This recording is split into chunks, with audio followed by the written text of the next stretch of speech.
Hello and welcome to Breaking Bread with Rivaaj Maharaj, where nothing is off the table. For today's episode, I wanted to talk about the current state of affairs regarding the issues between the United States, Israel and Iran as a result of the latest round of talks held between the United States and Iran, mediated by the Omanis. So without further ado, let's get into it.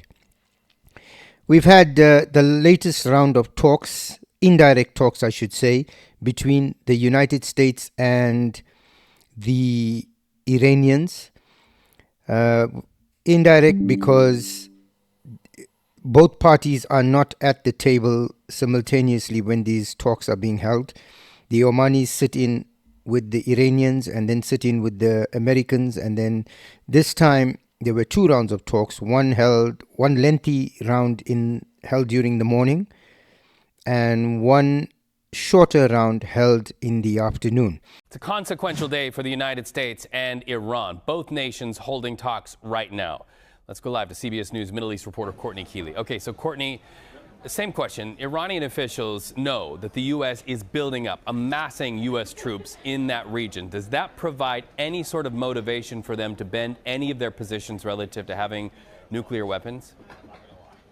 Well, it's really interesting because we're hearing directly from the Secretary of Defense Counsel, Ali Shamkhani, on Twitter. And what he said is that Iran's non-manufacture of nuclear weapons is an alliance with the fatwa put out by the Supreme Leader.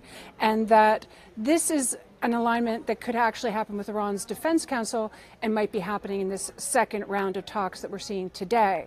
So we've heard that Steve Witkoff has said, why aren't they capitulating? We've seen the level of weaponry and armada in the region. We also are hearing, according to Pentagon sources, that there's a possibility that there's a complete drawdown of the Fifth Fleet personnel in Bahrain. So there's all preparations. Also, we're watching what happens when the Indian leader Modi leaves Israel, because he's there right now. So will Israel strike? Will the U.S. strike? Or will there be a deal? A lot of the takeaways coming from these talks seem to be positive. And I've got an article from the BBC here, which says U.S. Iran talks end after significant progress, mediator says. Now the mediator here is Oman. And we'll go through this article. However, we have come to a point regarding Iran. We know that the U.S. have claimed to have crippled Iranian their nuclear program. So that begs the question, if the nuclear program was set back or dismantled in such a major way with the last war, the 12-day war that ensued between Israel and the United States and Iran, then why would the nuclear issue be front and center on the table again? And one might argue that, the Americans will say that the Iranians have now begun rapidly moving again towards the fulfillment of that nuclear program. Although it's set back by a lengthy period of time, they still are embarking on that mission. However, Donald Trump has repeatedly said that they have dismantled the Iranian nuclear program. If the nuclear issue is such an issue and the Americans have already crippled it, why is it still on the table? So that means that the initial success of the missions carried out during that 12-day war were probably not as successful as Donald Trump makes them out to be. Or the alternative is that they were destroyed, but the Iranians are back on track. Because the Iranians are not saying that they don't have one, they're just saying that it's for civilian use. And, the devil's in the detail. But more importantly, the Americans have also laid out three other points that they would like the Iranians to address, and that being, full disclosure regarding their ballistic missile program and the termination of that, then Iran's, a severing of Iran's assistance to its proxies around the world, including Hamas, Hezbollah, the Houthis, and the like. And the final point is that the Iranians need to ease up, basically, on their populace within the country. Now, the Iranians have come out swinging, saying that the assistance to their proxies and their ballistic missile program are not negotiable and will not be entertained in discussions. So we basically have the two sides going to negotiations. However, fundamental differences are evident right at the outset, before the meetings even take place, regarding the conditions imposed by each side. So you ask the question, then what are the negotiations about? Because if one side is saying that they are not prepared to entertain anything less than these 4 points, and the other side is saying that 2 or 3 of those 4 points are non-negotiable, you already have a stalemate. However, the Omanis are continuously saying how progressive the talks are and how, this could avert war. I think they also want they want to bask a bit in some glory. They've taken on a mediatorship and they don't want to come across as a failure. Then you've got the Arab Gulf countries that are threatening the United States and Israel should they invoke military action against the Iranians. But let's look at the ground reality of this. The Iranian regime is a Shia regime. Now, if there's one thing that the Sunni elite in these Gulf countries hate as much as they hate, the infidels and, the Jews and everything else that, doesn't align with their line of thinking, the Shia are front and center. They're up there with the rest of them. So it would be in their interests to see a decapitated Iran simply because of the Shia influence within the region. You have a huge divergence in Islam between the Sunni and the Shia. And that is an irreconcilable difference. That's something that's been going on since the succession to the Prophet arose. The issue of succession to the Prophet, since the arising of that issue, you've had this animosity building up. And if it hasn't abated in, that 1,000 years plus, it's certainly not going to abate now. So it then leaves you with the question, the fact that they're coming out publicly speaking about, warning the Americans and the Israelis not to go into Iran, but makes you wonder what's being said behind closed doors, because it would be a benefit to them if the Iranian regime is toppled. Not only that, the Iranians are Persians and the Gulf state monarchies and populace are Arab. So again, you have these subtle differences, but they are reasons that have bred animosity for centuries. And I'm highly doubtful and skeptical that a few rounds of talks between Jared Kushner, Steve Witkoff, and a few Iranians, presided over by the Omanis, is going to now resolve this 1,000-year dispute. You then look at also the economic ramifications of this. Should the Iranian regime capitulate? A destabilized, fragmented, balkanized Iran plays perfectly into the hands of these Gulf nations. You have this gas field that borders Iran and Qatar. So the South Pars North Dome field is the world's largest natural gas field shared by Iran, South Pars and Qatar, North Dome in the Persian Gulf. So this is the world's largest natural gas field. Okay? And this field is shared between Iran and Qatar.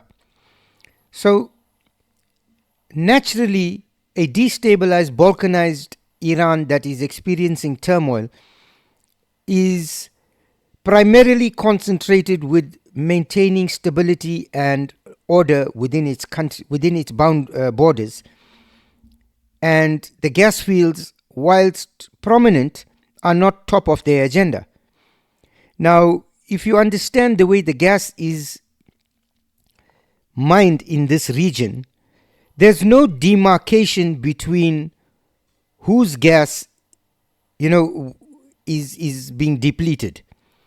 And there's a theory that the Qataris, whilst this instability is going on and the sanctions are hitting the Iranians, the Qataris are vociferously, extracting this gas and shipping it off and making tons of money on this gas. And it's left the Iranians really worried because from what they seem to understand, it's that the Qataris, whilst extracting gas that is primarily in a region that belongs to them, there's no demarcation that actually suggests that that gas is only Qatari gas that is being extracted.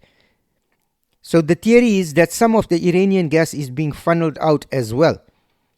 So the sooner you have stability in Iran, the sooner the Iranians can then address that. Now, sanctions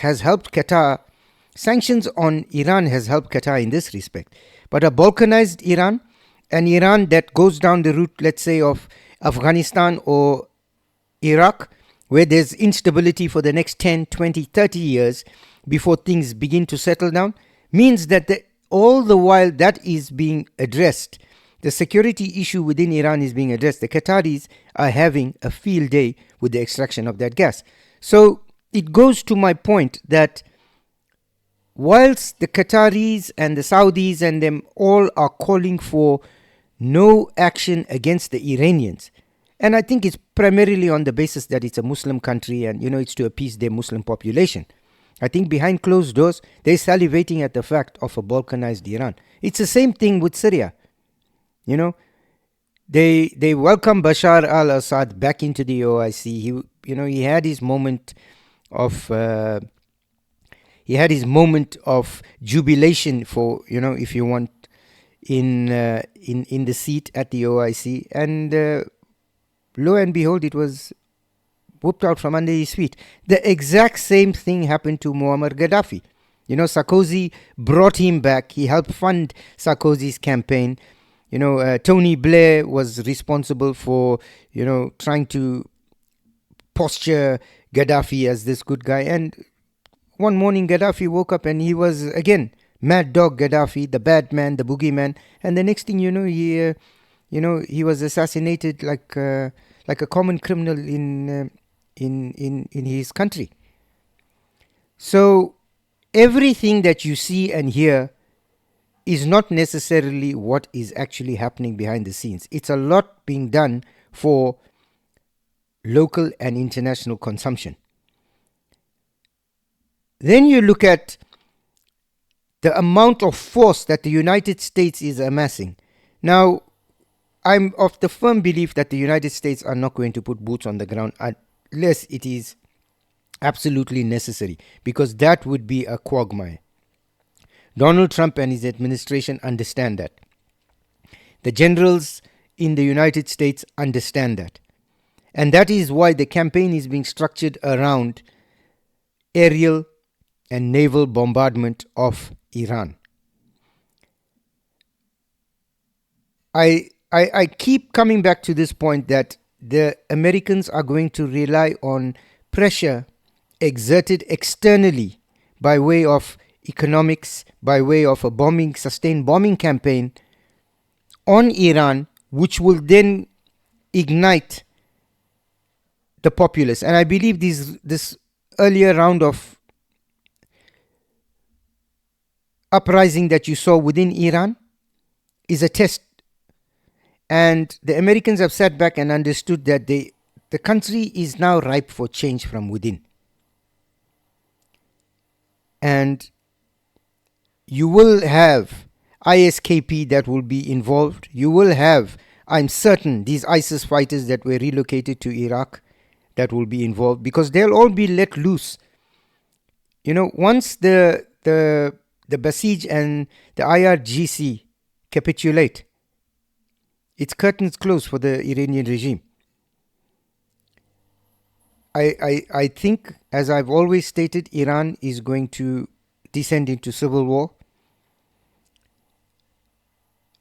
I'm just not sure. I was listening to Colonel Douglas McGregor the other day, and he was talking about how, the refueling of those planes, and more importantly, the rearming of those jets as they go off on their missions to Iran, because the firepower in the region, whilst being massive, is only sustainable for a few weeks. And to rearm those carriers so that those jets can be rearmed is going to be a Herculean task. As well as Iran is a vast country. So, they're looking at the different directions from which the United States can launch their attack. And this brings me to a point that I've made in a previous video, where, when the Americans under Joe Biden left Afghanistan like a thief in the night, when it was a whole haphazard, disgraceful retreat from Afghanistan. And while the world looked on and laughed and said, look at the amount of ammunition and things that were left in Afghanistan, I couldn't help but think that there was a reason for this being left. And I understood at that time that Iran is definitely on the radar for regime change at some point in the future by an American administration. Now, it may well be the Trump administration, it may not. It may be subsequent administrations, but that is an inevitability. And it brought me to the point that, were those weapons left in Afghanistan deliberately? Because I think that from Afghanistan, a lot of the insurgency that you're going to see occur within Iran to help topple the Iranian regime is going to come via Afghanistan. So, I don't know, it may be a shot in the dark. It's, I hope I'm wrong. But it's just, when things like this happen at this scale, I very rarely like to accept the fact that it's a buffoon's choice, or it's just left to chance. I always think that there's some calculation behind it, because the United States is no prima donna when it comes to regime change. The CIA have written the book on regime change. So when you look at everything that happens, whilst we all see just one little aspect of it, we analyze it in terms of that small vision that we have. Whereas the CIA, they know the end game. They know the entire game. So while something may look like real stupidity and nonsense to us, in the grand scheme of things, and in hindsight, you probably look back and say, oh yes, that's why that happened. And that's where I think the Iranians are at present. I know negotiations are ongoing, and I've had somebody just message on one of my other videos that you are wrong. take it easy, relax, enjoy the show because the Americans are not going into Iran. And I would love to believe that that is actually the truth, because in this entire military campaign that goes ahead, the Iranian people are the ones who are going to suffer. And I think they've been to hell and back as it is already with the sanctions. So a military conflagration is not going to help them in the least bit. And that is why I hope and pray that I am wrong. However, from everything that is coming out of Washington, from the history of the United States in terms of regime change, they will never stop. Cuba is a classic case in point. They haven't toppled the regime, but they continuously do everything within their power to get to that aim or that objective. And, the Cubans are another people that have just endured the most crippling sanctions. And it's really sad. If you have any empathy in you, you will understand what those people are going through. And you know where the end game is. Cuba has to capitulate. It's a waiting game. All the while, the Cubans are suffering. America is still moving along on its way. So it doesn't matter to the Americans, because whether they achieve that aim today or 100 years from today, they will achieve it. But in that period, the suffering is felt by the people of Cuba. And Iran is in exactly the same position. So yes, while I do hope that no military conflagration happens, I don't think all the posturing that the Americans are making is just for show. I think Donald Trump has now overcommitted himself, and he's at a point where if he walks back on a lot of what is going on in Iran, he looks weak. And being the person he is, he doesn't want to look weak. You've already got this Taco Trump thing that's been parroted around the world, and it just makes him look weak. And somebody like Donald Trump, who believes in force, walking away I don't think it's an option. So I think that even if he now decides that he doesn't want to go to war with Iran, his posturing and his words have been so belligerent against the Iranian regime that he's left with no other option but to go in. It's just the level at which they're going to go in. I also, while the Russians and Chinese are happy to arm the Iranians, they're getting paid for it. So it's not done for free. You're selling to whoever wants to buy. But I don't think they're going to allow themselves to be bogged down militarily in Iran. The Russians are too preoccupied with Ukraine. That's the reason they even walked away from Syria. And the Chinese know that the end game is the Americans taking them on. So, while it may be a good thing for them to bog the Americans down in Iran, because that then buys them more time, I don't think they're going to want to expend any military assets of their own in Iran.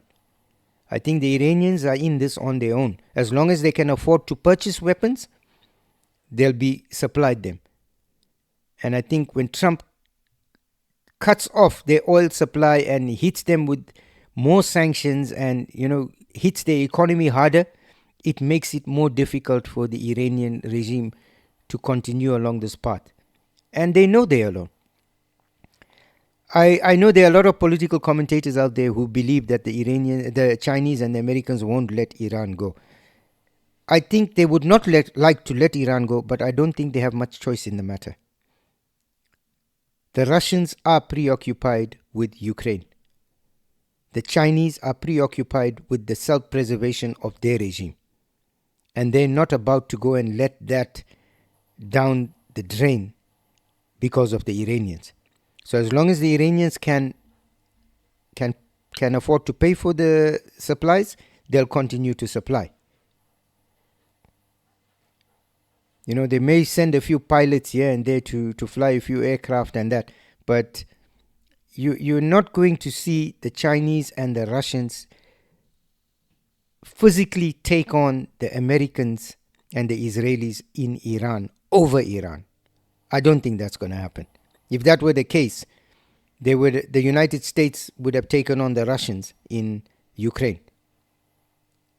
They would have had boots on the ground, and it would have been an entanglement. So let's have a look at this article by the BBC. U.S. and Iranian officials have made significant progress in high-stakes nuclear talks in Geneva, Oman's foreign minister has said, but the chances of a deal that could avert a war remain unclear.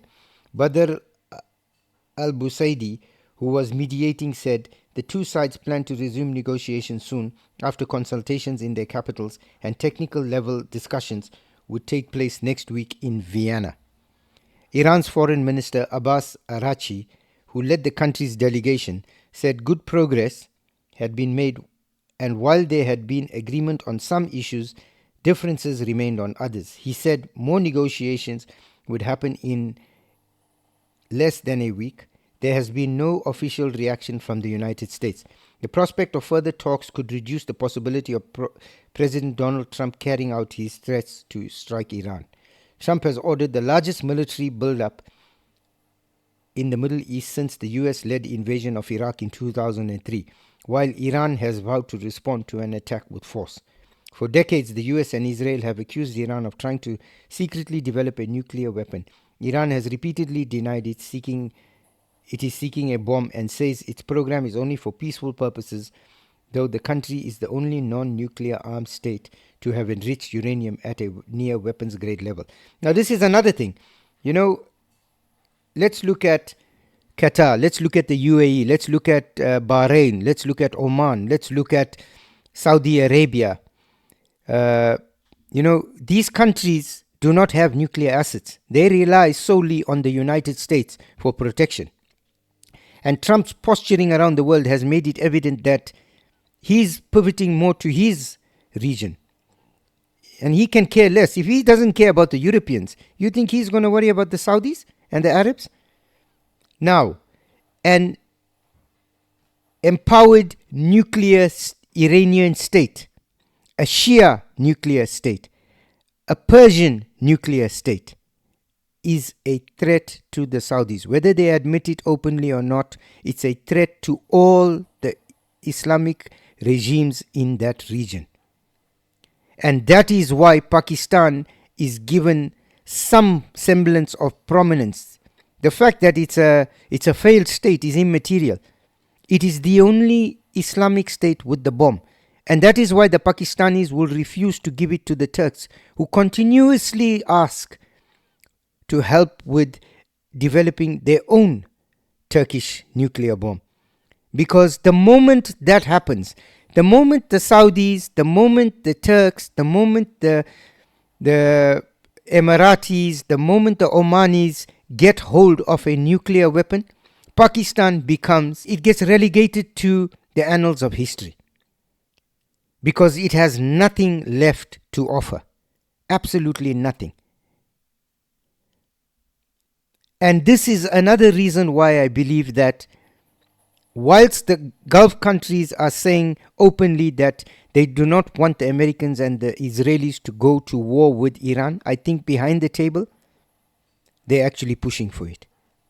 I think behind closed doors, they're pushing for it. But officials are believed to have offered concessions, although the proposals have not been made public. One of the reported options was for Iran to be allowed to enrich uranium at a minimal level after a 3 to 5 year suspension under international monitoring. In return for a deal, Araghchi told Iranian television that the negotiators demanded the lifting of sanctions that have crippled Iran's economy. Opponents of the regime say any relief would give the clerical rulers a lifeline.